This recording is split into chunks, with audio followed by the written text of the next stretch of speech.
Hello and welcome to All for Women's Football. I am on hosting duty tonight and I am very excited / insanely nervous.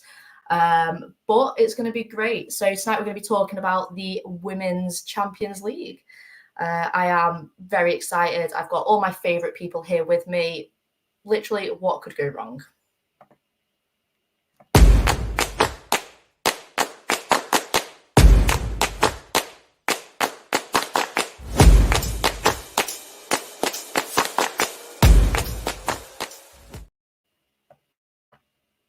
I've just had my finger hovering over the unmute button because I didn't want to do what Mia did last week and start it on mute. So I'm going to consider that so far that's been a success. So how is everyone doing tonight? We'll quickly go around the group and I can just check that all my little pals here are living their best lives. Condog, starting with you. How are you?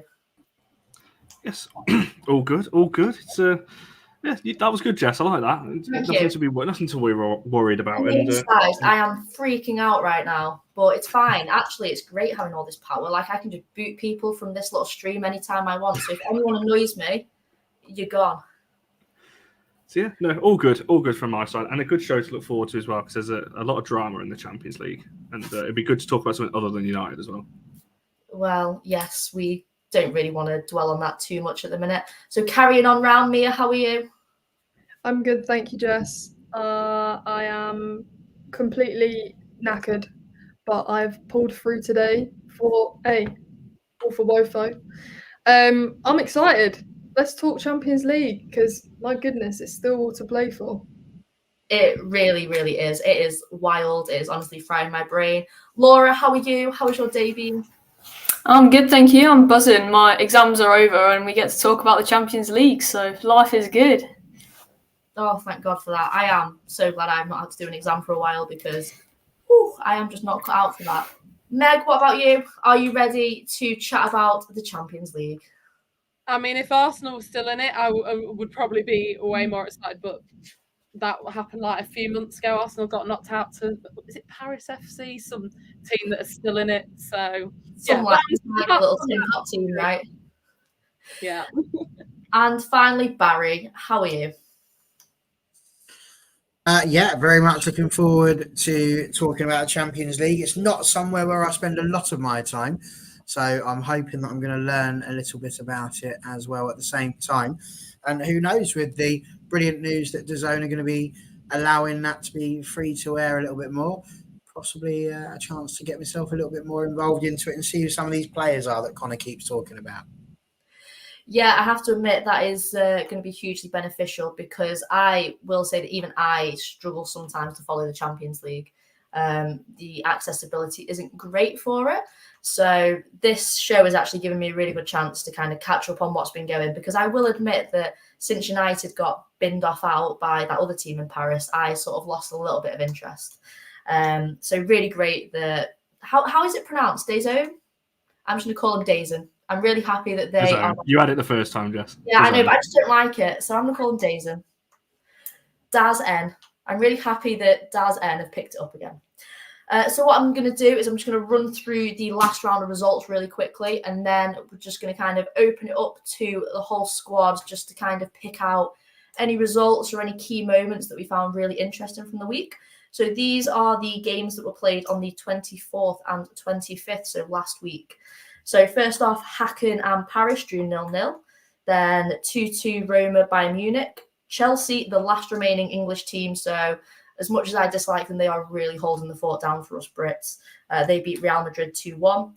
PSG beat Ajax 3-1. Rosengard and Benfica drew 2-2. Slavia Praga lost to Brann 1-0. And Barcelona beat Frankfurt 2-0. And finally, Lyon beat SKN 7-0. So kind of wild there. So Connor, starting with you, what sort of stood out for you? Any big games, any key moments, just any opinion you have at all about any of these games? Yeah, I'll start with Brann actually, because making it into the next round, making it into the group stages for them was a massive thing. Then making it into the knockout stage is even bigger for them. Obviously, from a United point of view, got a slight bias. Obviously, ex-United women's assistant Martin Ho is obviously over there today. He's just signed an extension as well to 2026. So them getting through, like, I remember when they got it, and I don't even think they're in for next year. So them even getting this far is pretty impressive. So yeah, to get in that group, and also they're in a really tough group anyway, obviously with Lyon, and they did pretty well against Lyon. I think it was only a 3-1 defeat. So going through in 10 points, already having it wrapped up, they're in the hat for the next round. Fair play to them. I think, it just shows that the Scandi sides, in previous years, before the emergence of some other sides, Scandi teams back in the day were really good. And I think it kind of goes under the radar how good some of these sides were. So it's good to see them in there. And yeah, obviously Erling's in the chat. He'll be quite happy. Yes, I'm glad I've not got that wrong. So finished 4th in Norway, and they're in the next round of the Champions League in the knockout stages this season. So yeah, massive credit to them. And to be honest, if anyone's not watched them, they're a really, really exciting team to watch. So I would advise anyone to go and watch them because they play some great football. I'm really excited for them. And I think Martin Ho is just a likeable man as well. Watching him obviously with United was really exciting. I'm gutted that he's staying there because I would like to have had him back at United at some point.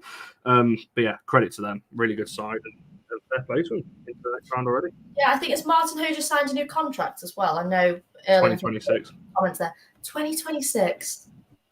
He was a huge loss for United. I know we're kind of segueing a little bit there, but big loss. And yeah, they are doing insanely well. Mia, what about you? What have you kind of taken from these last lot of results? Yeah, first of all, I think it's just insane that in the Champions League, you can get a score like 7-0. I think that's crazy. I didn't watch that game. My attentions were firmly on, surprise, Roma Bayern. That Group C, is just, it could go any way. It really could go any way. I think who's nailed on through? PSG are nailed on through. It's now a fight between Ajax, Bayern, and Roma. The Italian bias in me is praying that in the final round of games where Ajax play Roma, Roma can beat them. They did before in the reverse fixture. Hoping PSG can beat Bayern, but it's just really, it's exactly what you want from European football.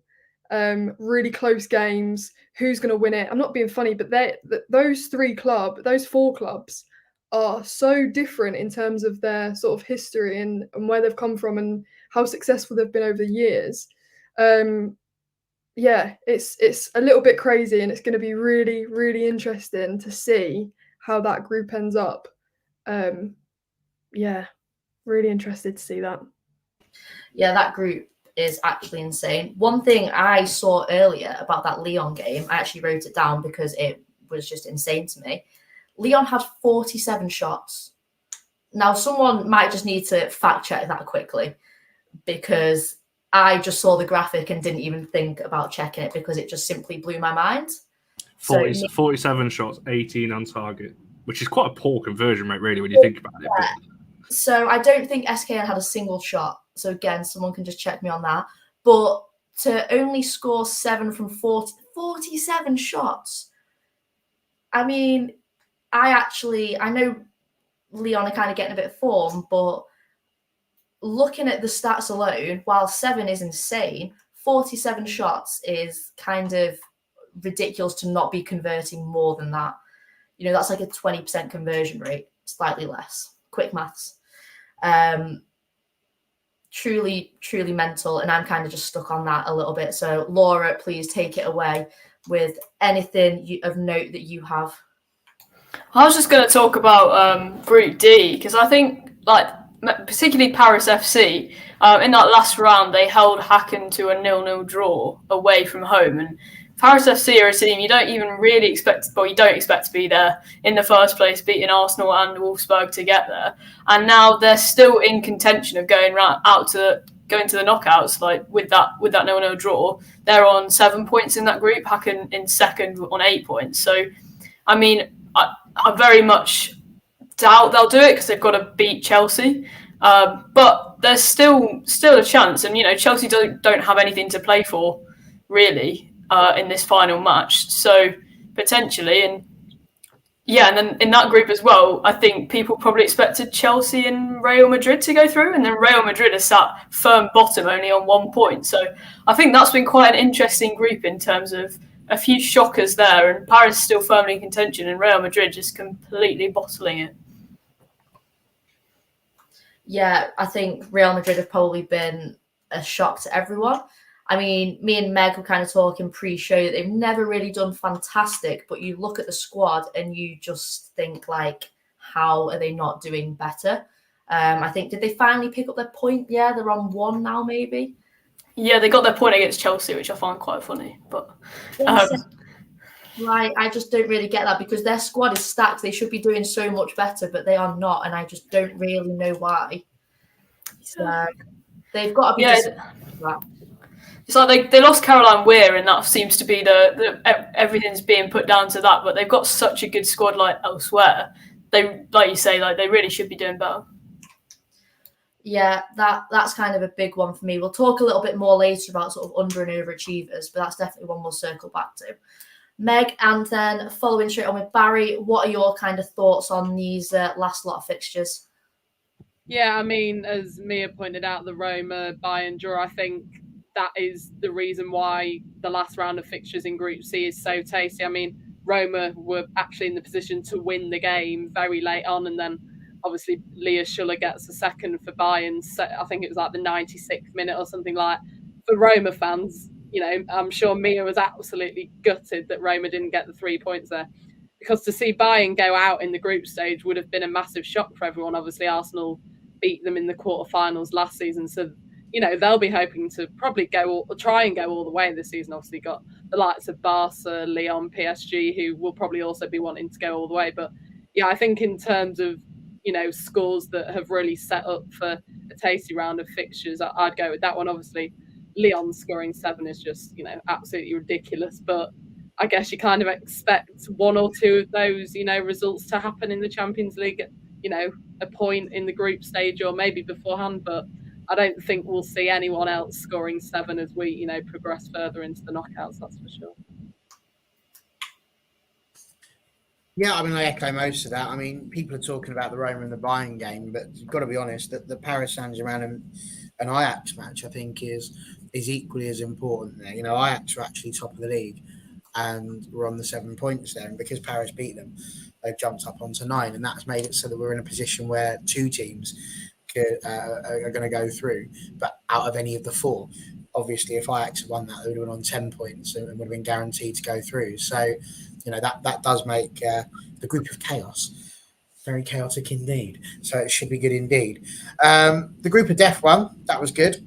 Hackett and Paris, did enjoy that idea that a little 0-0 has made it a bit trickier. I like Paris. I can't disagree with that purely because, and there is going to be a bit of bias here, but I did watch them knock Arsenal out and I did laugh. I didn't laugh quite so much when Paris Saint-Germain did the same thing to us. But that's karma for you. So there you go. But actually, I'd love to see them do well and get through. But just popping on to what you guys were talking about with the Lyon and St. Polten game, you're talking about the fact that 47 shots were taken and only 7 goals scored. The other team got no shots. They didn't even have a shot, not one. So their conversion rate was 100%. They scored none of the no shots that they took. They only had 21% of the possession. And it just sort of took me back to, I know that Mark Skinner got pelters for it when we went out to Paris Saint-Germain because he was talking about the quality. And I know that Mia mentioned about having a 7-0 seems a bit mad in the Champions League. Well, I'm sort of stuck somewhere in the middle, between this idea that actually that's really good for St. Polten to be given the chance to come and play these games and to get better and to learn what the level is and all that sort of stuff. But whilst also finding it very, very bizarre that you had teams like Arsenal, Paris Saint-Germain and Manchester United all having to battle out for a position, because I've got to be honest, if you put United in that group instead of St. Polten, I think we might have had a very interesting one, and the same for Arsenal as well. So I do think that there are discussions that need to be had about how the formats of competitions work. that has 100% been brought up to my head even more after the wonderful news today from the FA that means that Sunderland, the championship side, go into the Conti Cup. So I'm not bitter. I'd only just calmed myself down and I can feel myself getting wound up again. But yeah, for me, Paris Saint-Germain against Ajax was the pick of it for me because that's really, really helped. I think the sort of comment about the structure almost of the Champions League is an interesting one because, in all fairness, even coming from United fans, City fans had the same sort of argument in previous years. You know, every year they would basically qualify for those early matches and then just immediately get knocked out to Real Madrid. And, you know, City are a good side in the same way that United, even without my bias, are a pretty good side and could beat some of these other teams. So it's interesting kind of the way they structure it. Following on from some of those games, obviously we've talked quite a lot about Group C and just the chaos of it. So Group A and B already settled. Barca, Benfica, Lyon and Bran are going through. Chelsea are either going to go through first or second, depending on their final result. I'm happy about that, to be honest. English side, I hate Chelsea, but English side, they've got to do it for the English. But I want to just focus for a minute on Group C because it's wild out there, y'all. Like, I was sort of doing some research for the show on Saturday, and me and Connor ended up on having like a video call on here, and I was going through these results, and I was trying to follow each team and basically see if I could pick one out who had sort of beaten the rest, and it's impossible because everyone has beaten everyone else. So, Connor, I'm not even sure how to pull a question out of that, but just how has this happened? Tell me your thoughts. Who do you think could emerge top in this group? I don't even know. The group is just so insane. Just try and put into words something about it. Crikey. Oh, God, right. So, I mean, it's full quality. It was always going to happen. As soon as the draw was made, it was very much like that. You've got 4 teams there who are elite level teams.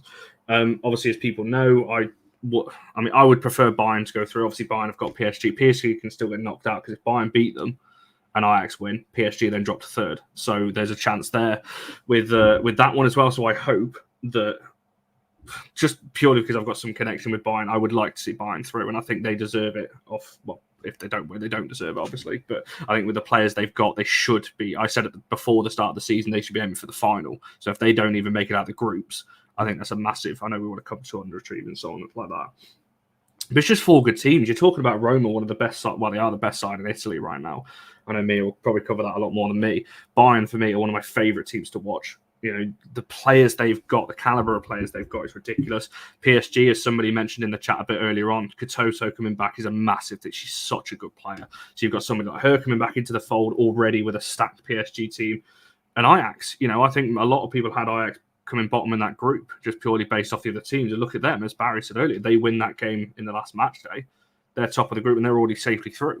Now they're in a situation where they can still go. It's just crazy. And I love it when you get groups like this where it's really close and it is the only group where all 4 teams can still qualify. And I think looking at it from that point of view, it's exciting. And I think when you're looking at games to watch tomorrow, 100% people are going to be split screening between Ajax and Roma and Bayern and PSG to make sure you're keeping an eye on both games, because I think it's really exciting. And I think from my point of view, me is 100% going to disagree with this. I want to see Bayern and Ajax go through because I just like both teams. I like the players. I'm pretty sure this is really going to test my knowledge here. Ajax, I believe, have they still got Luxor up front? I think they have. So I'm waiting for someone to nod their head at me. I'm going to go with Laura's nodding head. I'm sure she's still there. If they do, absolutely love her as a player as well, and she's a big reason as to why Ajax are where they are. So. Yeah, I want to see Bayern and Ajax. Mia, you're 100% going to disagree with me, aren't you? So you want Roma in there, but yeah, of course I am, Connor. Absolutely, of course. And I've actually got some facts for you because I did prepare today. And here's the thing: I do want Roma to go through. I think that they've had this, as in the last season and this season, they have been unbelievable. They have challenged everything that people have said for years about Italian women's football, about how it's not at the elite level yet. I said last year when I come back from Rome watching them play, so they were in the quarterfinals and it was against, they hosted Barcelona and they held them 1-0 in Rome. That's huge. This season, they've really kept up with it as well. Obviously, I want them to go through. I think, in my opinion, it's going to be PSG Roma. I'm not massively happy about PSG going through, but I think it's likely. The thing is with Roma is they've already beaten Ajax. Their 3 points of the group came against Ajax at home. So they've already beaten them. So in their heads, they already know that they can beat. They have and they can beat them. They've also got two players who are in the 4-goal point of like goal scorers. So there's I was doing some research earlier, and there's 4 joint top goal scorers, and that's Paralueo, Sam Kerr, Diani, and Hegerberg. They're all number 1 for top scorers. Then you've got 4 goals scored, and you've got Katoto, Giuliano, and Giacinti. There's no Ajax players in that list. And I'm not saying that they've got to be Ajax players in that list for them to win the game, but you've got 2 players there who between them have 8 goals.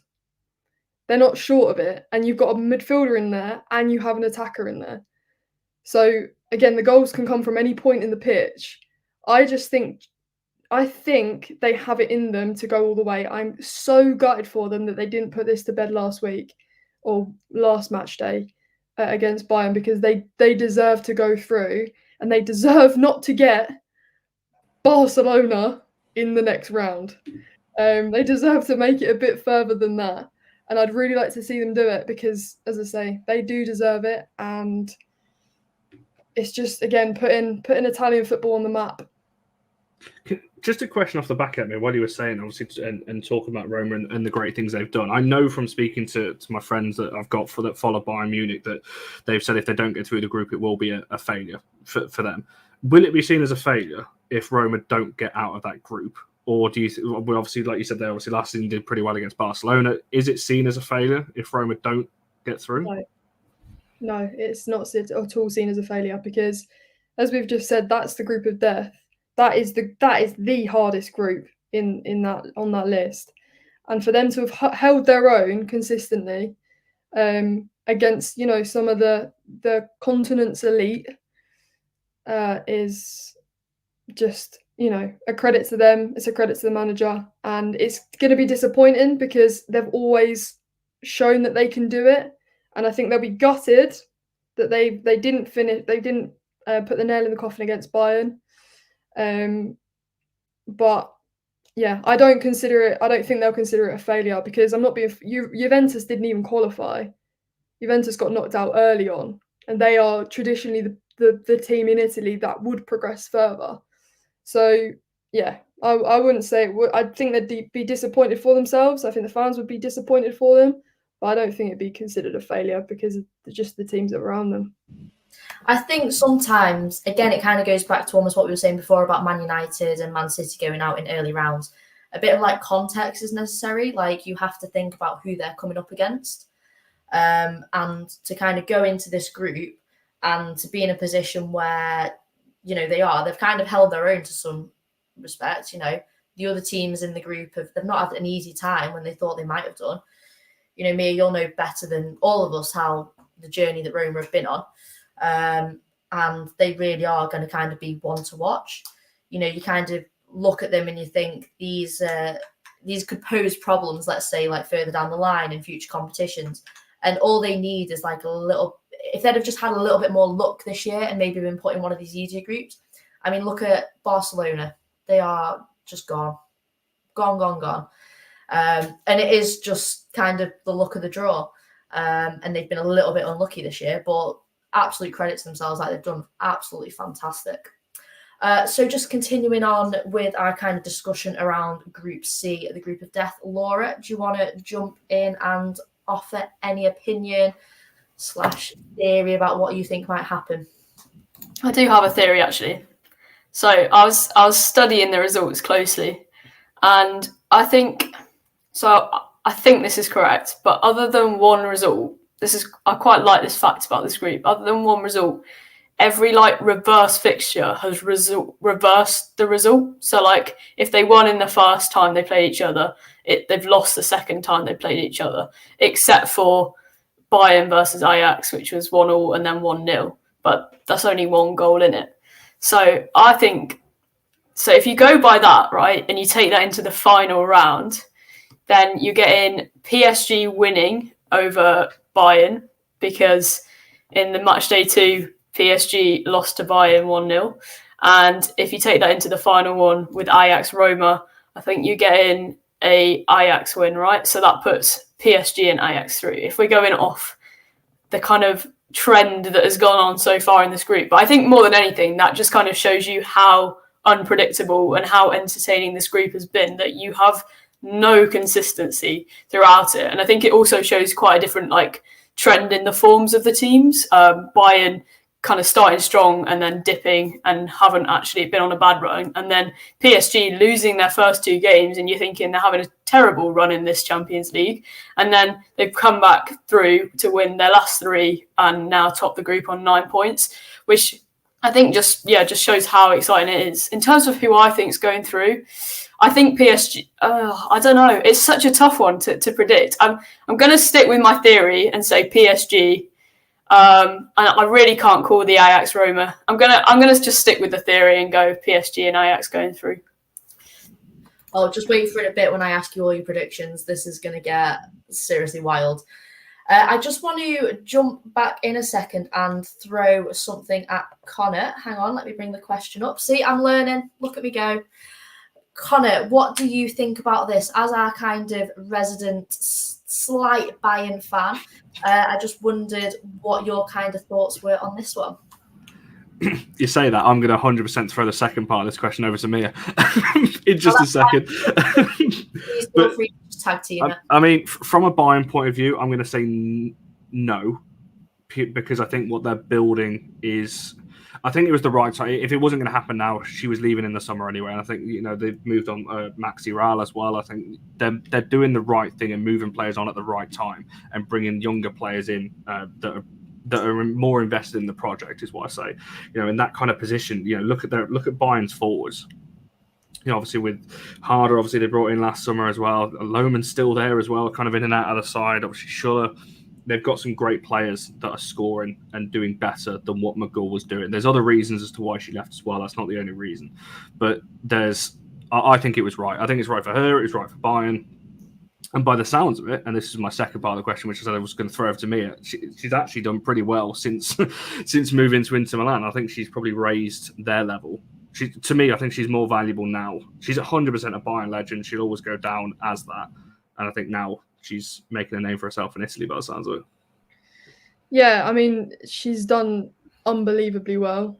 Again, agreeing with Connor completely. I think it was just time for both of them to... I don't think she was playing very often towards the end of her career at Bayern.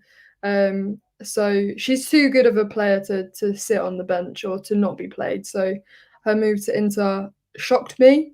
It was a great move, and she's only played 3 games and she's got 2 goals and 1 assist.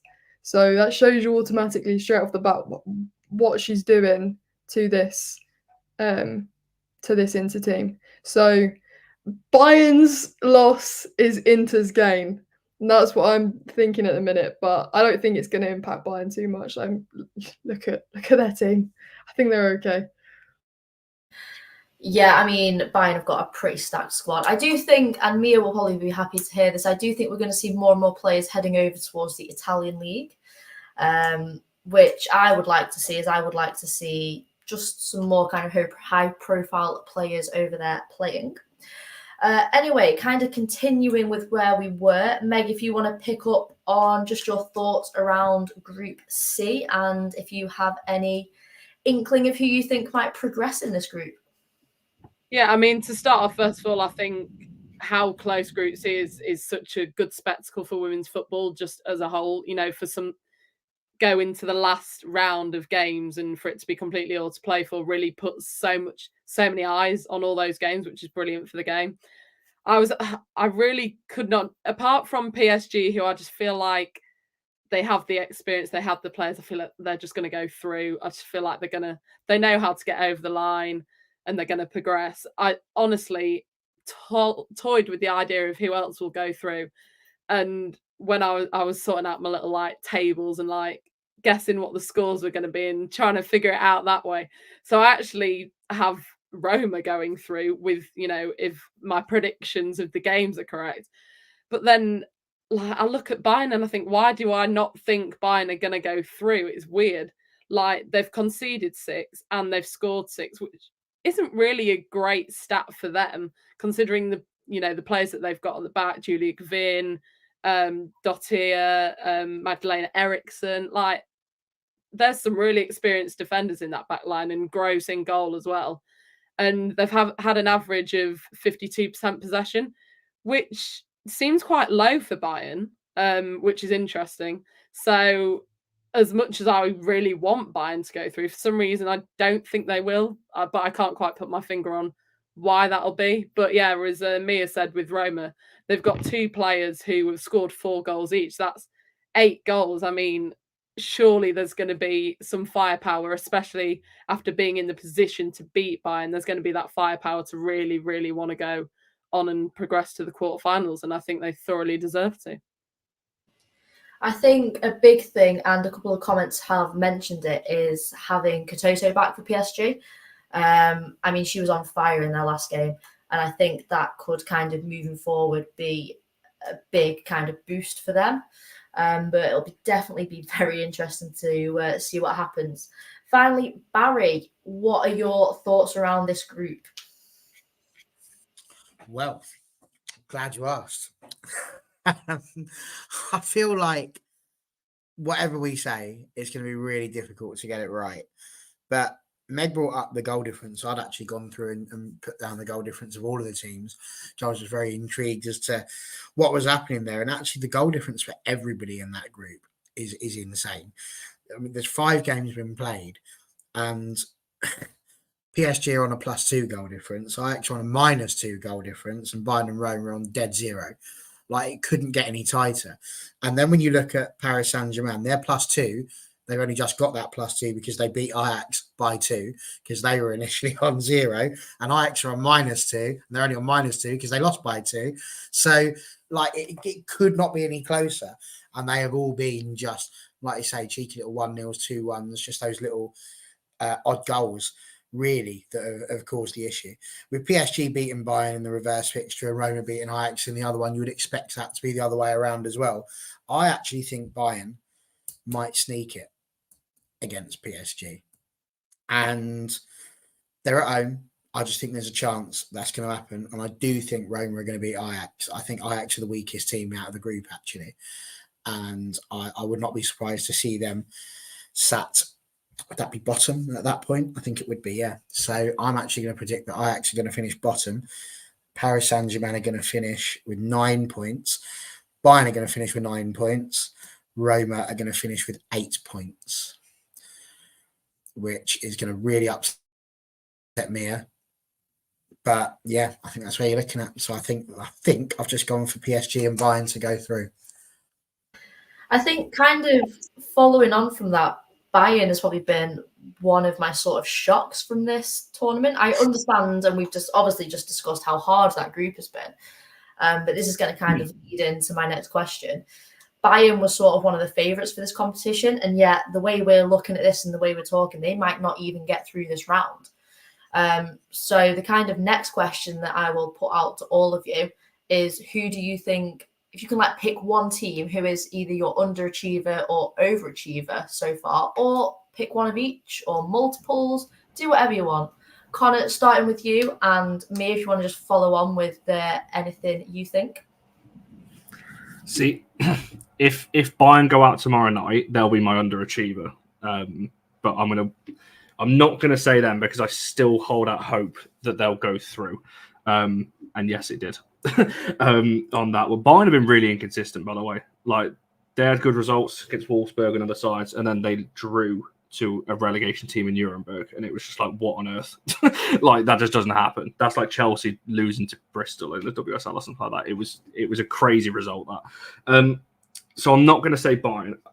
I have a feeling quite a few people are going to say it's for underachievers. I'll just go for Real Madrid because I had them easily going through that group. And that's the fact that, like, sitting bottom, it's fair. And like when we were just discussing Group C with Roma, like, it's a tough group. The fact that Madrid are on 1 point, like, that is really poor. I know they've had injuries as well, like, but they're a massive. If we're just talking group stage and not the Champions League as a whole, because if you go in Champions League as a whole, I'd be throwing Wolfsburg into that mix because they should be in the groups and they're not. I feel like have Wolfsburg as like a special mention. I'll leave them as a special mention because that's last year's finalists we're talking about here that are not even in the groups. So they're like a special mention. But groups, underachiever, Madrid. Overachiever, that's a real tough one because I don't think anyone's massively overachieved. But I think, am I really going to say this? I can't believe I'm about to say this.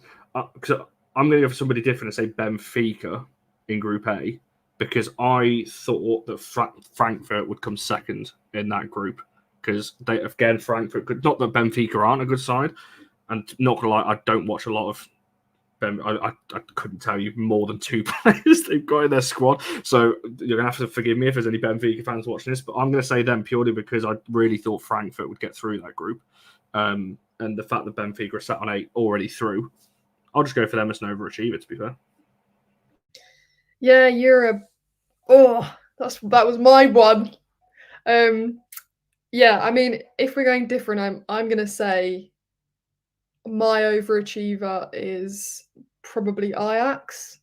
Just as Barry mentioned, I think they are the weakest team in that group, and for them to currently be sitting second and to have picked up 7 points from the rest of those, they're not a bad team. They're not a bad team, but compared to the other 3, I think they have massively overachieved.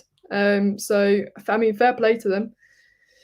Who has underachieved? Yeah, Frankfurt, I guess. Yeah, considering they've picked up. Oh God, I think they've picked up a Champions League before. I'm sure I'm not wrong in saying that. So they're previous winners of the whole tournament, and yeah, So we fact check that. Yeah, please. I think I'm right. I'm sure I've seen that before, but anyway, let's just pretend I'm right. No one actually fact check it. Just believe me. I'll say it with some confidence. I think that's it really. I think Benfica have surprised some people because, like Connor said, there's only one person that I can name, and can I even name her? I can point a picture out of her, but I can't remember what her name is. Yeah, I don't know.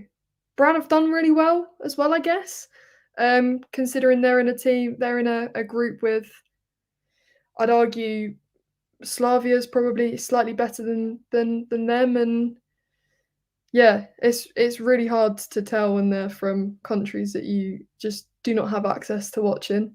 Yeah, that's mine. Sorry, that was a really long way of saying Frankfurt underachievers and Ajax overachievers.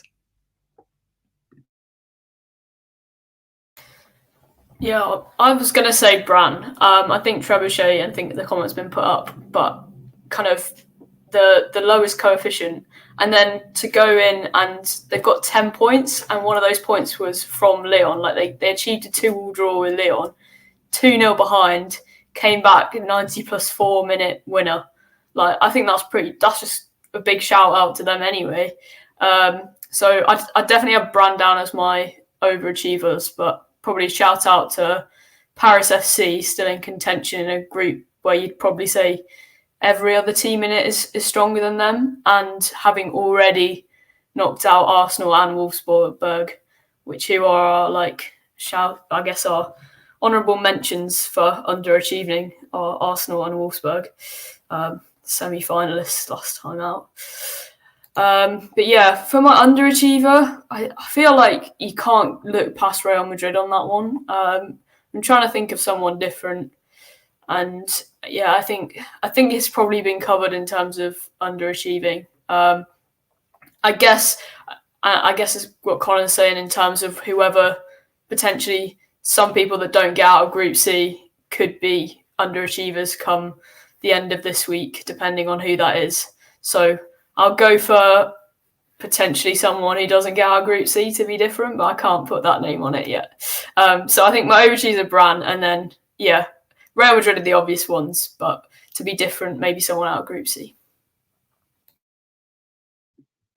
I'd agree with Paris FC. I mean, you just look at the qualifying rounds of beating Arsenal. They were some of the closest games I've ever watched. It was so close to Arsenal actually going through, and then they beat Wolfsburg.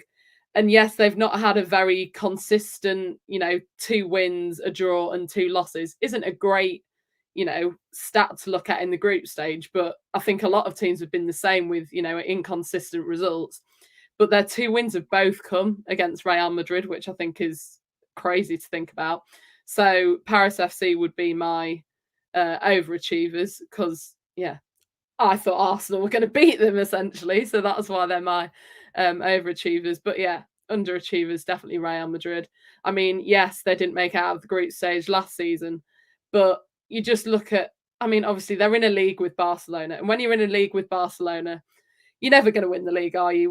With the squad that they've got, the attackers and the goals that they score. Obviously, Real Madrid are second in that league, but I think there's like a 9-10 point, even maybe more, like difference. It's just ridiculous. But when you've got players like Linda Caicedo in your squad, you think you're going to be able to grind out some decent results against these teams, and they just haven't been. So pretty set on with my underachievers, like most people.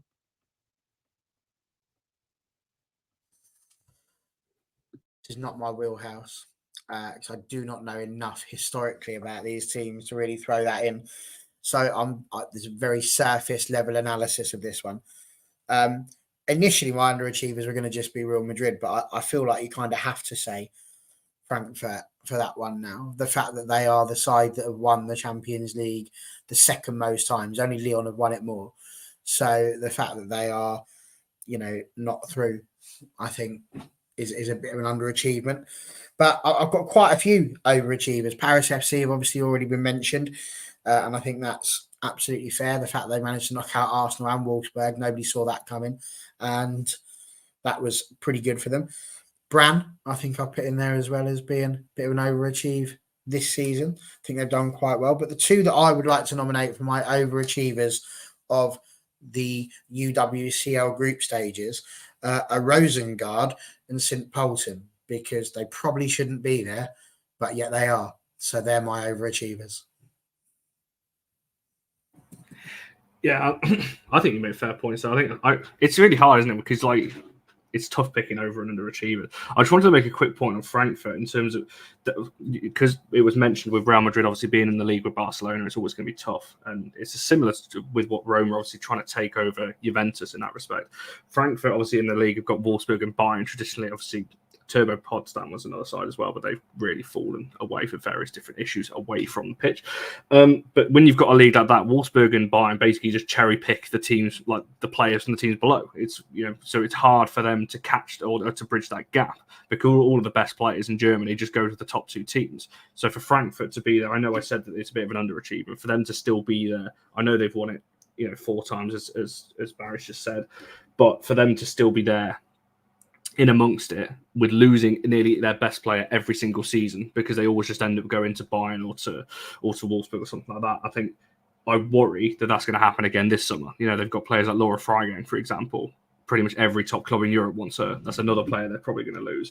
And I worry for clubs like that, and I worry for the growth of the game overall. I'm going to a whole other segment here. But when you've got teams like that, you want to bridge the gap. How do you do it? When the top teams in your league just constantly keep nicking your best players, you can never grow as a squad because they're always going to move up to Bayern and Wolfsburg in this case. And in Spain, it'll be the same. Yeah, the Atleticos and so on. If you're a really good player, you're going Barca, you go in Madrid. You just same with the WSL. If you're a Leicester or an Everton, Chelsea come in for you, you go up there and you go Arsenal or something like that. So I do feel a little bit for Frankfurt. I'm not going to say her name, but they've got a defender, Sophia, her first name is. I will butcher a second name if I attempt it, so I'm not going to. Begins with a K. I'll let you guys in the comments, or I'm looking at Laura because she's done a bit of commentary to help me out there. I'd be looking at her as well as somebody else that would probably be on the move. It's a bit of a shame, really. I think that's a problem that we sort of will start to see more and more. At the end of the day, a career as a footballer, this is both men and women, is very short. So you sort of, as a woman, you have to go where the money is, basically. You're going to go where you can win trophies and where you're going to get paid the most, because it's a short career. There's not a ton of money in it.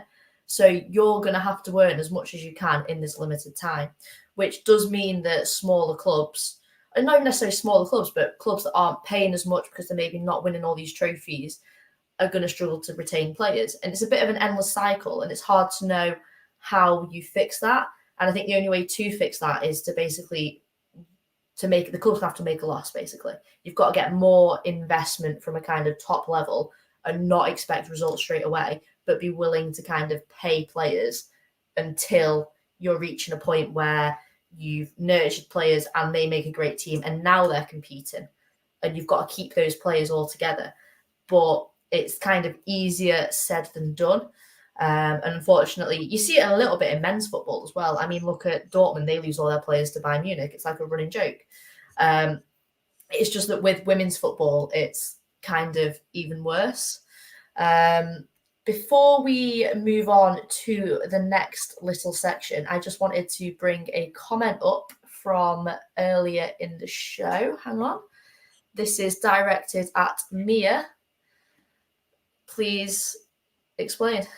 I don't have a clue what you're talking about. So Only me and Barry are going to get this because we were on the show when this question was asked. have you been talking about me behind my back? I think they must have been.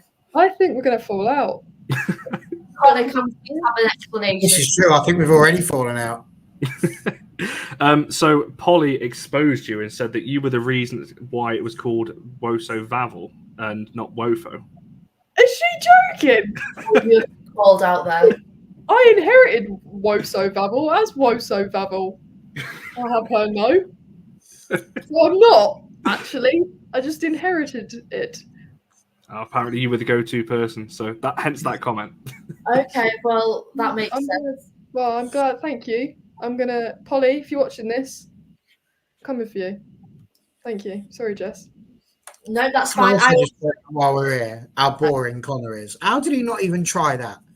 I mean, I've seen a lot of difficult names. It's not said. It's not said like that.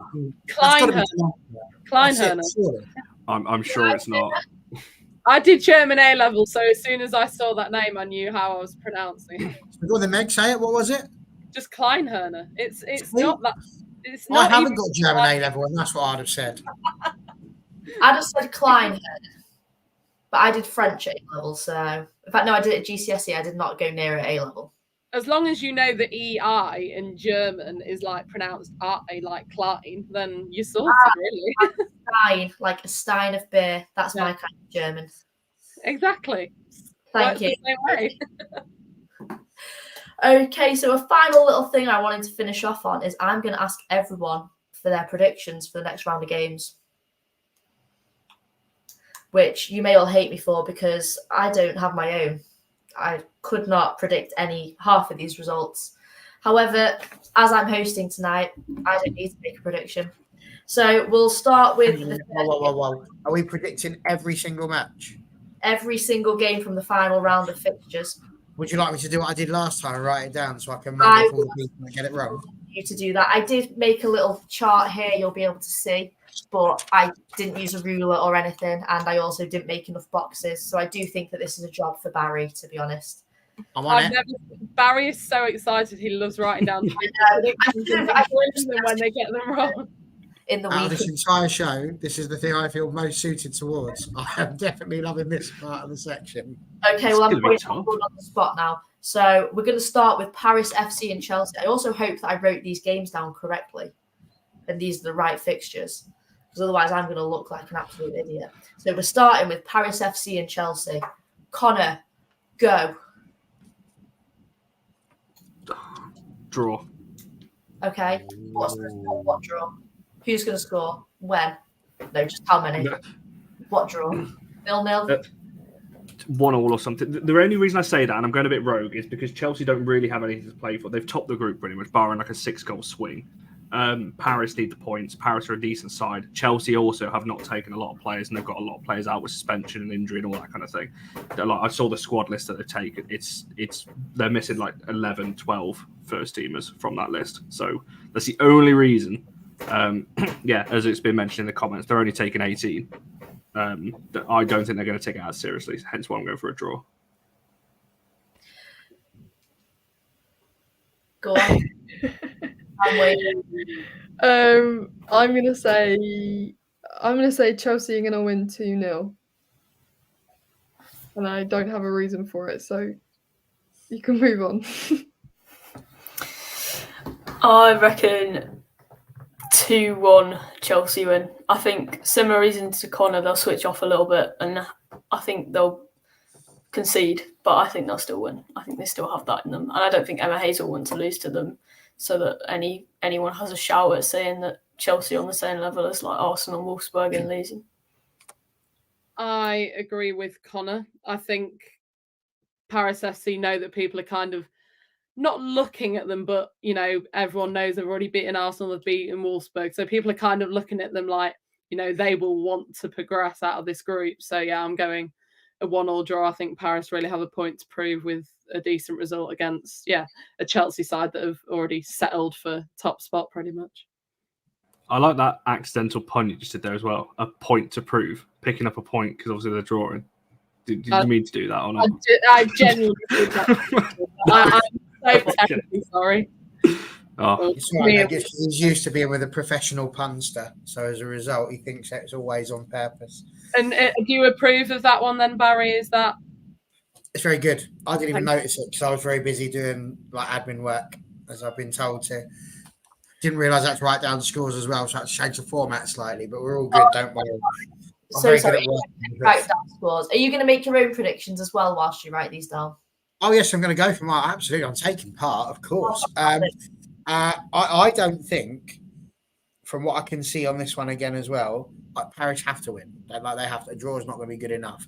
Hacken would need to lose to Real Madrid by a couple of goals for that to even come close to having a possibility. So I actually think, based on what you just said, I'm stuck because Chelsea, like their second string, is effectively like, you know, probably good enough to win the league anyway. So they're quite good. But I'm going to, not because I dislike Chelsea, just so people know this, but I think Paris are going to try again to break people's hearts. And I reckon they're going to win 1-0. I think that's fair results. The next game then, Real Madrid. And what's yours? Oh, I was trying to get out of it. For God's sakes. I'm going to say 2-1 to Chelsea. Okay, next game then. So underachievers Real Madrid against potential overachievers Hacken. Connor, take us away. Oh, I don't like this. The FA Cup one was easier. It sounds so weird writing Madrid off. I can't do it. I'll go for a draw again. I can't, even though Madrid have been awful. At the end of the show tonight, I feel like I'm really putting a lot of pressure on you, Connor. 0-0, 1-1, 2-2. What are we going 2-2. for? Come on, 2-2. you know the rules. 2-2. Thank you. Yeah. I'm going to say 1-0 to Real Madrid. Ooh. I haven't got a result yet. Draw 1-1. As much as Real Madrid literally, can't progress, I feel like they'll just try and ruin someone else's chance of progressing. So I think they're going to get a 2-1 win. I feel like it'll be, a really tight game, 1-1 until like some ridiculous minute in added time where, they'll think, oh, we'll just score and ruin your chances of going through. So yeah, 2-1 Madrid. Whereas I, on the other hand, think Real Madrid have been an absolute disgrace to football this season there. So I'm going to go Hacken. I think you don't get 8 points by being pants. So I'm going to give 1-0 to Hacken. funnily enough, that was my exact prediction because I am a hacking. Hacking, love it. Now we're talking. Thank you. Thank you. I have spent way too much time with you, Barry. This is truly shocking. Moving swiftly on, Ajax and Roma. I can't wait for Mia's prediction on this. Connor, off you go. I don't want to play anymore.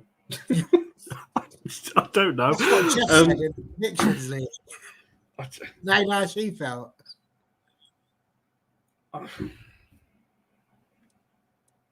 Sorry, Mia. Ajax 3-1.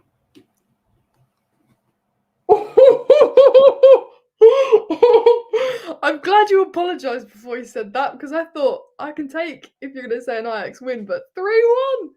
Hell no, that's not going to happen. Do you know what actually is going to happen, Connor? Is Roma's going to beat Ajax 3-1.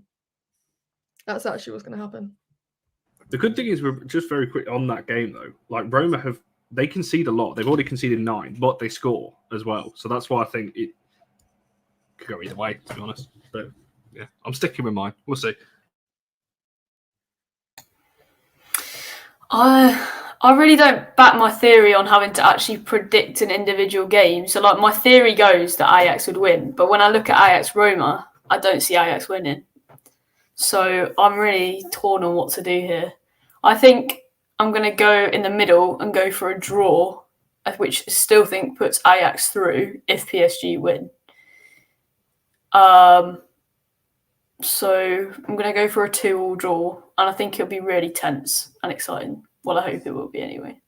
It'll probably be like 0-0, but we'll go 2-2. I feel like with Group C, I feel like a lot of the games are going to be either 0-0s because they're going to be cagey and, you know, people want to score, people don't want to let goals in. But I feel like this will be the game where we're going to see quite a few goals. And I'm going to say a Roma win. I'm going to say Roma 3, Ajax 2. So, yeah, interesting one. But, yeah, just feel like even though Ajax are at home, just feel like Roma would want it more. I don't know why. Well, like Meg, I predicted a 5-goal thriller, but I've gone Ajax 1, Roma 4. I think it's going to be an absolute battering. Mia's reaction. Mia is absolutely thrilled at that. Don't forget they're still finishing third, though, so it's about as exciting as it's going to get for him. I am torn. On the one hand, I can't be bothered with Mia hating me. Having said that, I'm going to be fairly neutral. I think it's going to be 2-2. I think it's, like we've said, going to be very, very cagey, which brings us on to our next game, which will literally see Connor's head explode. So everyone just take a moment to spare a thought because this is going to be a lot. When I ask him, Bayern and PSG. Oh, this is definitely giving my head doing this rather than my heart doing this. Sorry, rather than my head because I just don't want PSG to go through. I want Ajax and Bayern. I said that at the start, so I will go for a Bayern win. How many are they going to? Bayern don't score a lot. If you actually have it's quite. If anyone wants to look at Bayern's last 30 games, every game they've won has been like by a 1 or 2 goal margin. They don't tend. I think only 1 out of the 30 has been by more than 2. So they don't score a lot. Oh, they're not going to win though, are they? I'll back myself. I just don't think. My head's telling me no, PSG have got this, but I'll go with Bayern just because they're at home and I want them to. So Bayern 2-1. Well, Connor, you're actually right, and you should probably go with your head because PSG are going to beat Bayern tomorrow, and they're going to beat them by 2-0. Thank you. I thought the reverse tie of this fixture was so boring. Like I did a match report on that, and I haven't done a match report for Vowel since. Sorry, Mia, but that was so boring, that match to sit through. So I'm hoping. I just want it to be more exciting, to be honest.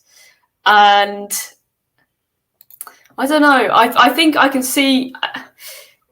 I think I can see PSG winning it, but then I can also see PSG as a team that would just like bottle it. And whereas I see Bayern as like maybe just having that kind of having done better in the past potentially, I think that they've got something about them that can get them through. But I also do think PSG will, they've already got the 9 points, and form in the Champions League so far is with them. So I'm going to go for a PSG win, and I'm going to go 1-0 again because I think it's boring. Like I said earlier, I feel like PSG kind of always find a way to get over the line. So as much as, as Connor said, if he went with his heart, Bayern winning, I am going to go with my head, and I'm going to go with a 2-1 PSG win. I think that'll be, one of the more... It will be an exciting game, but I don't think it won't be as exciting as any of the other games in Group C. I have gone for a 1-0 win, but for Bayern. So it's going to be a tight one for both of them. And I just wanted to double check this one here.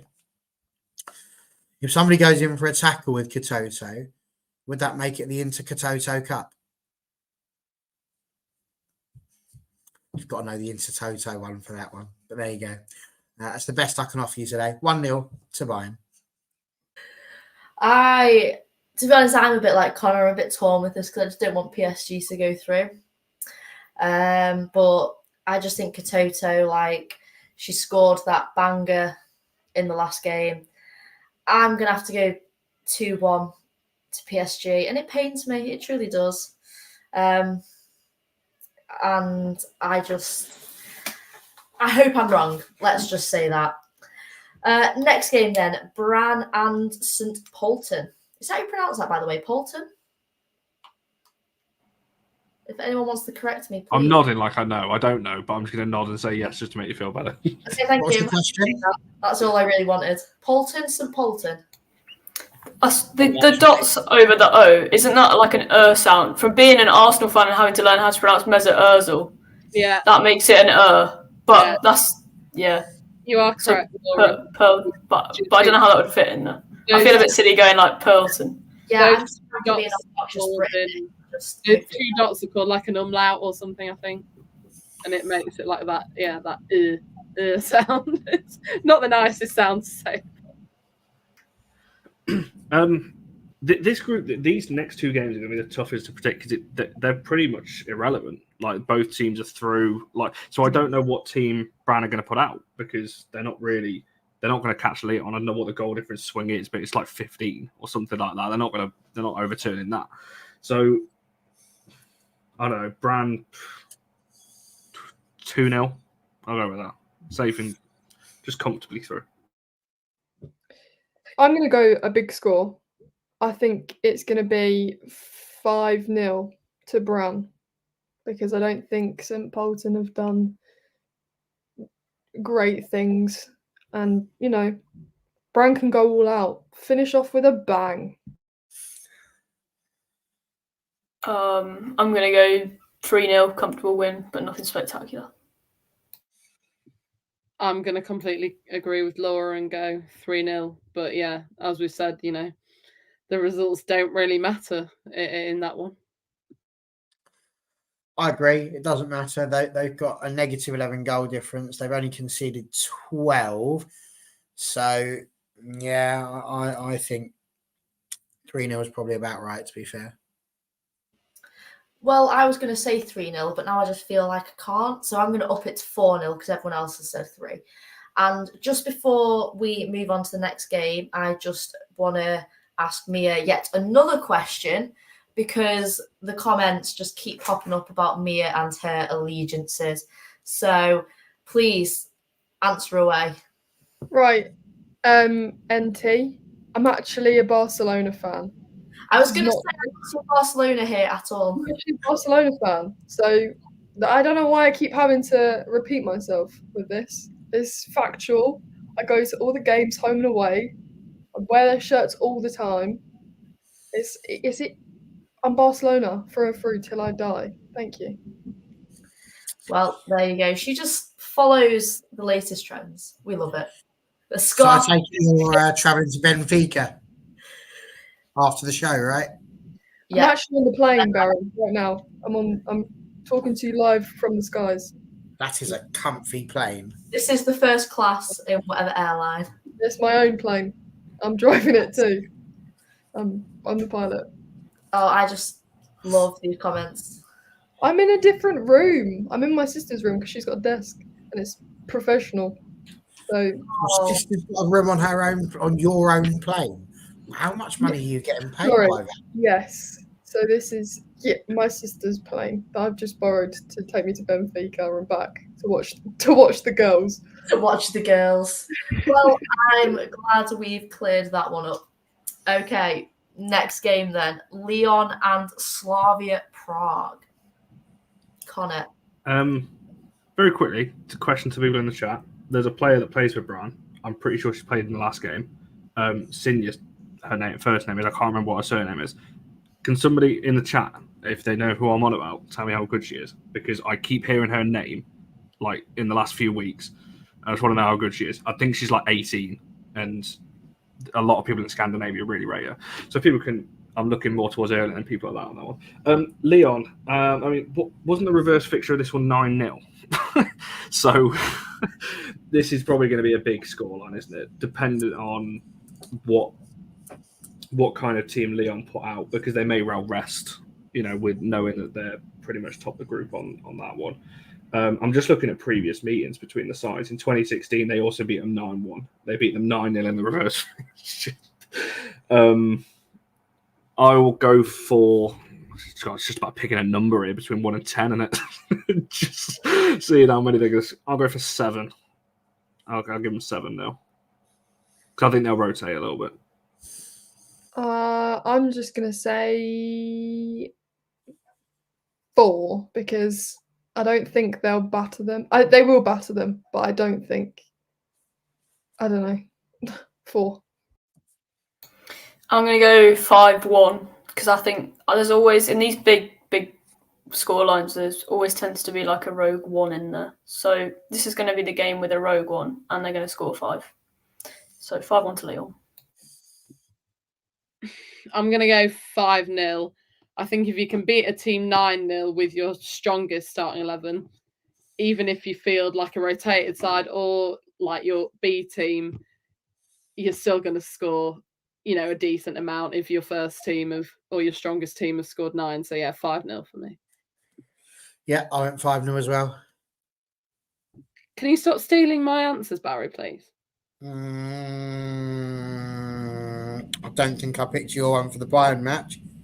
Didn't pick your one for the Roma match. Okay, I didn't ask you to actually go through it, but thank you. I feel like Laura, Meg, and Barry, like you keep saying similar things. It's all what I want to say, so I have to frantically change. Don't pick it. My God, Meg will go mad. Well, I've already forgotten what was said anyway because I have a memory like a sieve. So I'm going to say 4-0 to Lyon because I just think they're stacked. I'm sorry if I copied someone, but they're stacked. Like they could play a rotated side, and I just don't think that it would particularly matter that much. So 4-0 Lyon for me on that one. Frankfurt and Rosengard then next.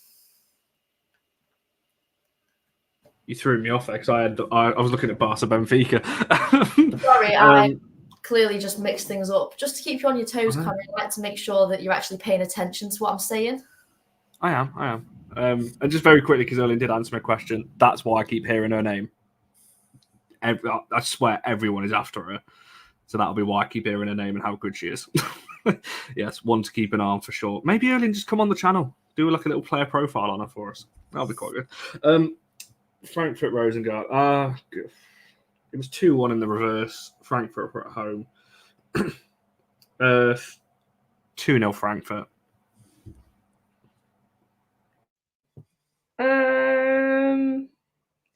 Let me just get my thing back up. There we go. Right, they're on 1 point.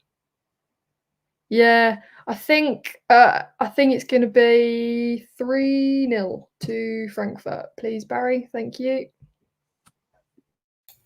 I'm going to go 3-1 to Frankfurt. Sorry, Laura. I'm going to copy you, and I'm going to go. What you just said to me. I'd like to know what you're going to go for, Barry. Well, I don't think Rosengard are going to score. They've only scored 3 all campaign. This idea that they're going to somehow miraculously get one. But I also don't think Frankfurt are going to score that many. I think that's going to be one of the most boring games ever watched. I'm going to go 0-0. I don't know, but I feel like I've not picked a draw for a while. So I was going to say 2-0 to Frankfurt, but I'm going to change it for 1-1. I think, like Barry said, I think that could be the dry toast game, let's say, of this week. Watch me be proved wrong now. Watch it be an absolute goal fest, like 5-4 or something, 3 goals bagged in extra time, and I will simply be eating my words. But yeah, we'll wait and see on that one. So finally then, and someone please correct me if this is not the final game, because I think I've written them all down, but it's me, so who knows? Benfica and Barcelona. Barca won this 5-0 in the reverse. They've got a good record against Benfica. They had them in the groups last year and beat them 6-2 and 9-0. So, yeah, they're pretty good against Benfica. And Barca are the best team around right now. So, NT, if that comes off, I don't even know what bet I would make with you in terms of what I would wear or something for the next show, but that's not happening. 4-1 Barca. I actually think, despite Connor's statistics that he's just pulled out, I actually think this is going to be one of the most underrated games of this game week. I don't think Barcelona will go full hog. I could be wrong because they do every week. I'm going to say 3-0. Thank you. Yeah, I'm going to go 4-0 to Barcelona because Benfica also don't have anything to play for. So, I don't know. I feel like I don't want to go too many, but I don't want to go too little. I'm going to go 5-0, I think.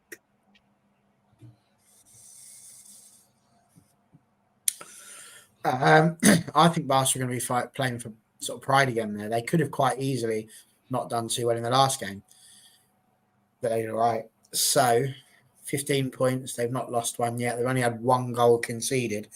So the fact, Connor, that you think that Benfica are going to score, I feel is fanciful, to say the least. Let's go with Benfica 0, Barcelona carry the 6, take 7. Wow. I really like the way you built the tension there, Barry. Honestly, I was gripped.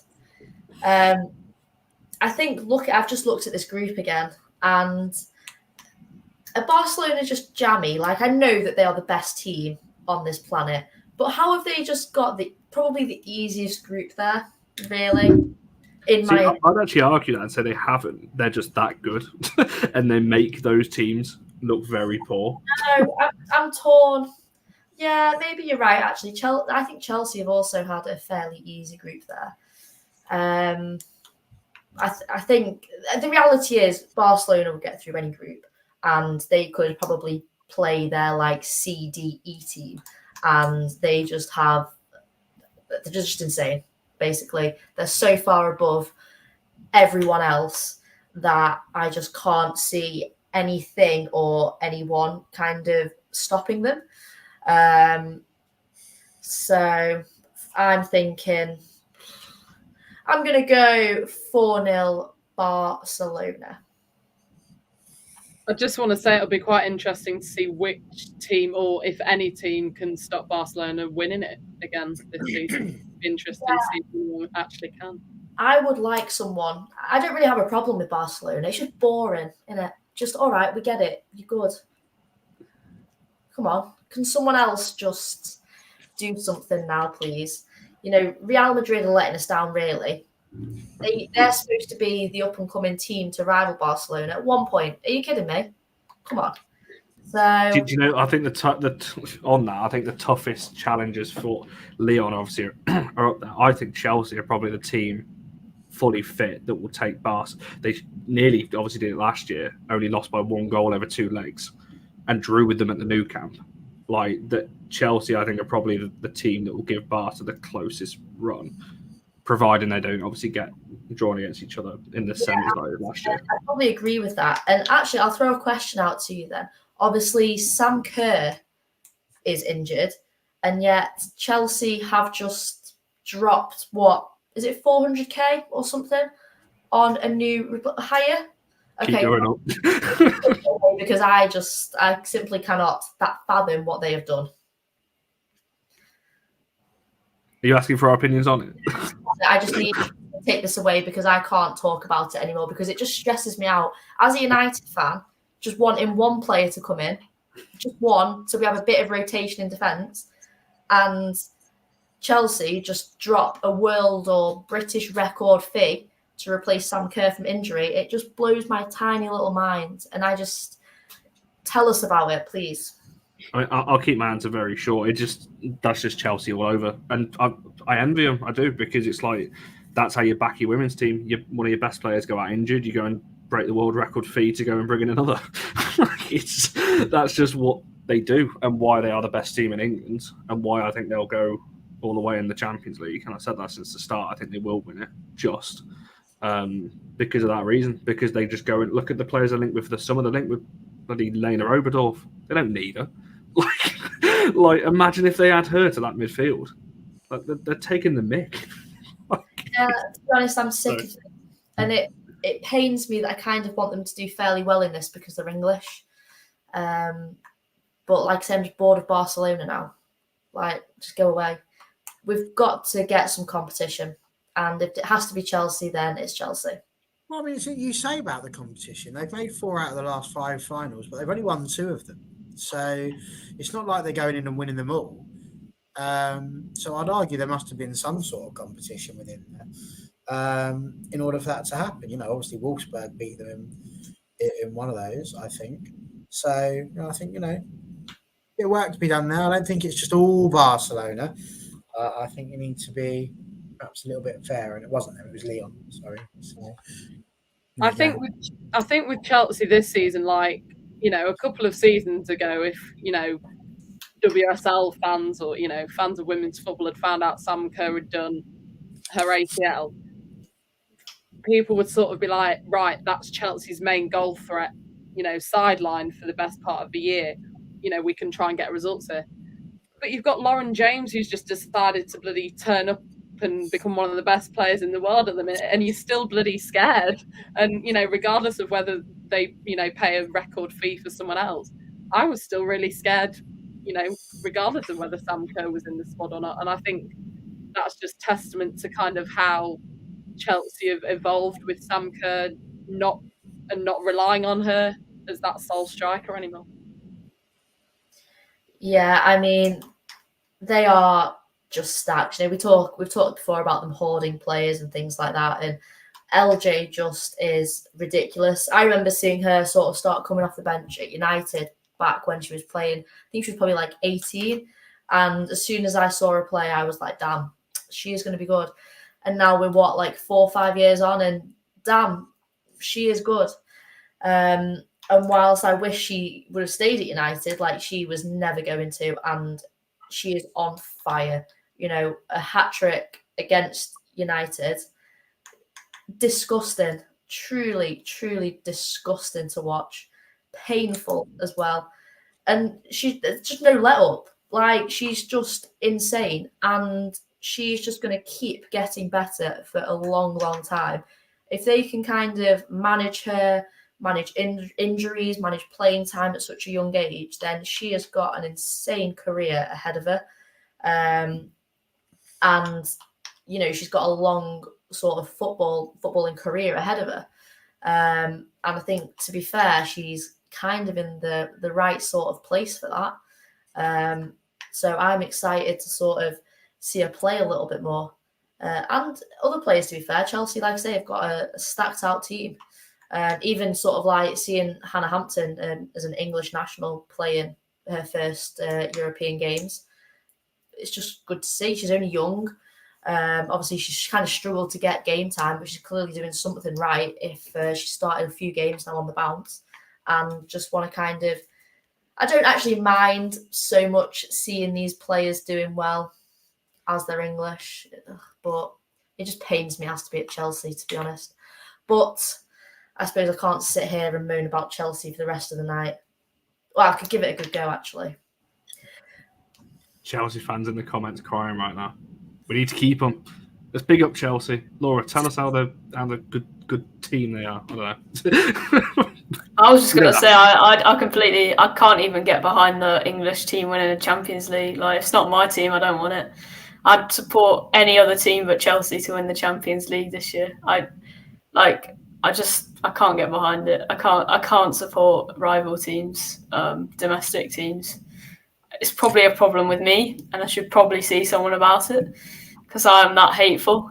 But I just can't get behind it.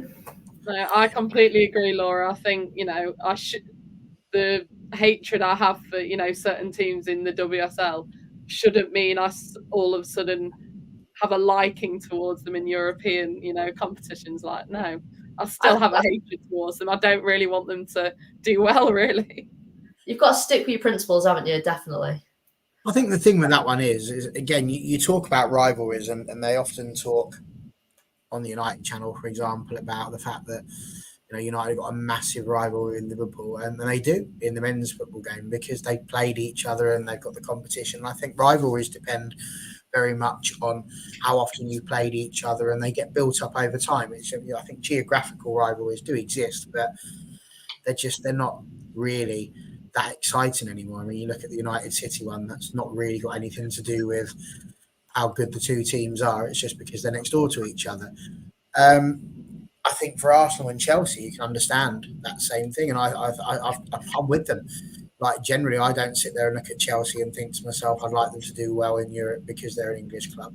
Although I can sit here and say that I want to see the WSL's profile lifted within the European game and within the world game, because I feel like that's a good thing and it attracts more players to want to come to it as well. So there are positives in Chelsea doing well.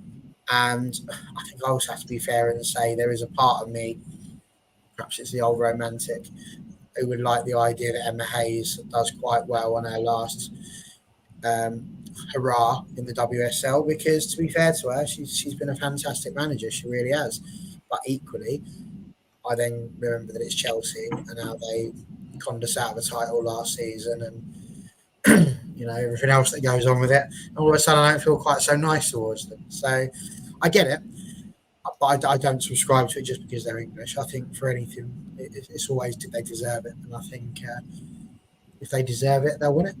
It's a really tough one because as the comments are there, that our coefficient, the English WSL coefficient, is dropping more than the pound after Brexit. Like it's really going down.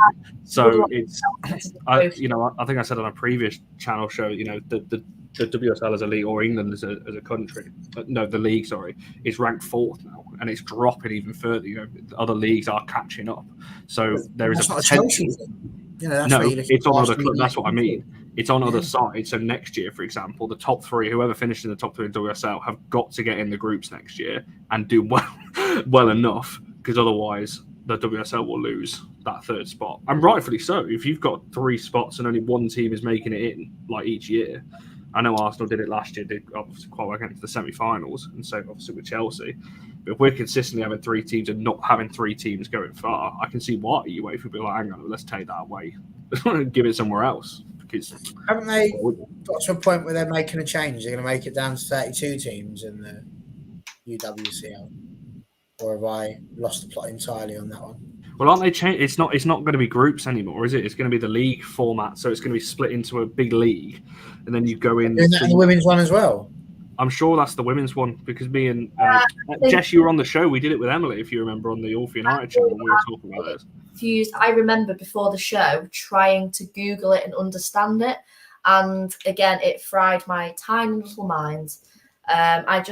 I think my general consensus from that show was, if it ain't broke, why change it? Yeah, because it's what Amara's saying there. It's going into one big group, and then you only play. So you don't now have like a reverse fixture. You'll play 3 teams away and 3 teams home. So 6 different teams. Or something. It was truly bizarre, because you could get really kind of unlucky and basically face, say, like Barca, Lyon, Wolfsburg, for example, all away, which would obviously kind of put you on the back foot even. So yeah, next year is going to be fascinating, if that is when it's coming in for the kind of 25-26 season. Yeah. Oh, someone's at Connor's door. I didn't realize that was on. Yeah, that is going to be a really, really wild one, and I'm not sure how I feel about that. I just can't really. I think it's hard to envision until it actually happens and you see it out, you play it out in front of you. It's hard to envision. But like this comment here is basically what I was saying: if it ain't broke, don't fix it. Like we don't need to mess with things. Sometimes you can just leave things. I think sometimes we mess with things just so like the governing bodies can say, oh, look, well, we're doing things for football or women's football. Would you like the format as it is now, with the 4 groups and the teams going through and the qualification in the manner that it is? Do you like that? Yeah, I don't see an issue with how it is currently. I think you need to go to Specsavers. Well, what with the current group stages? The group stages themselves aren't too bad, but the qualification route. I'm not really a fan of how the qualification works, but the group stages I don't particularly have a problem with. It's the kind of pre-qualification that. God no, nothing's worse than the Conti Cup, and I would like to say I would definitely go with Connor's one now for Room 101. Yes, I would agree with that. Well, I think over the last kind of 90 minutes nearly, we have covered a lot. So everyone, make sure you hit us up on all the socials. We're on TikTok, Twitter, all the best things. And make sure, most importantly of all, that this week you watch the remaining games of the group stages, because there are going to be some big kind of deciders.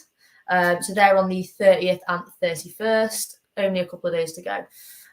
So hope you enjoyed the show, and we'll see you guys all in the next one.